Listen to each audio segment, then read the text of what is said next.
இந்திய அணியில் கடந்த ஆண்டு இடம்பெற்றிருந்த ருதுராஜ் கெய்க்வாட்டை இந்த வருட உலகக்கோப்பை அணியில் தேர்வு செய்யப்போவதில்லை என்ற தகவல்கள் வெளியாகியுள்ளன.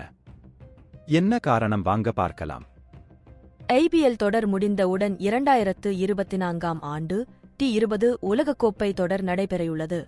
அந்த தொடருக்கான முதற்கட்ட இந்திய அணி இன்னும் 2 தினங்களில் அறிவிக்கப்பட உள்ளது.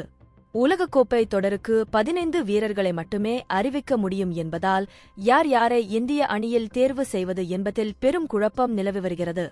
தற்போது நடந்து வரும் ஐபிஎல் தொடரில் குறைந்தது 25 இந்திய வீரர்கள் உலகக்கோப்பை அணியில் பங்கேற்கும் தகுதி பெற்ற வீரர்களாக உள்ளனர்.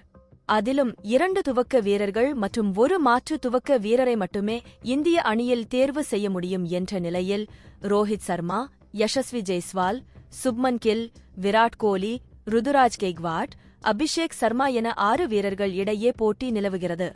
இதில் மூத்த வீரர் என்ற அடிப்படையில் விராட் கோலியும் கேப்டன் என்பதால் ரோஹித் சர்மாவும் முதல்நிலை துவக்க வீரராக தேர்வு செய்யப்பட உள்ளனர். எனவே ஒரே ஒரு மாற்று துவக்க வீரர் இடத்துக்கு 4 வீரர்கள் முட்டி மோதி வருகின்றனர்.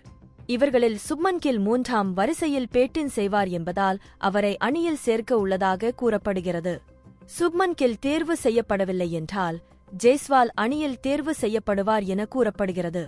ஐபிஎல் தொடரில் அதிக ரன் குவித்த வீரர்கள் பட்டியலில் விராட் கோலிக்கு அடுத்த இடத்தில் இருக்கும் ருதுராஜ் கெய்க்வாட்டுக்கு அணியில் இடம் கிடைக்காது என கூறப்படுகிறது. கேப்டன் ரோஹித் சர்மா, விராட் கோலி மற்றும் சுப்மன் கில்லை அணியில் தேர்வு செய்ய விரும்புவதாகவும் தகவல்கள் வெளியாகியுள்ளன. ஏதாவது இருந்தாலும் இன்னும் 2 நாட்களில் அதன் உண்மை தன்மை வெளிவரும். நன்றி, வணக்கம்.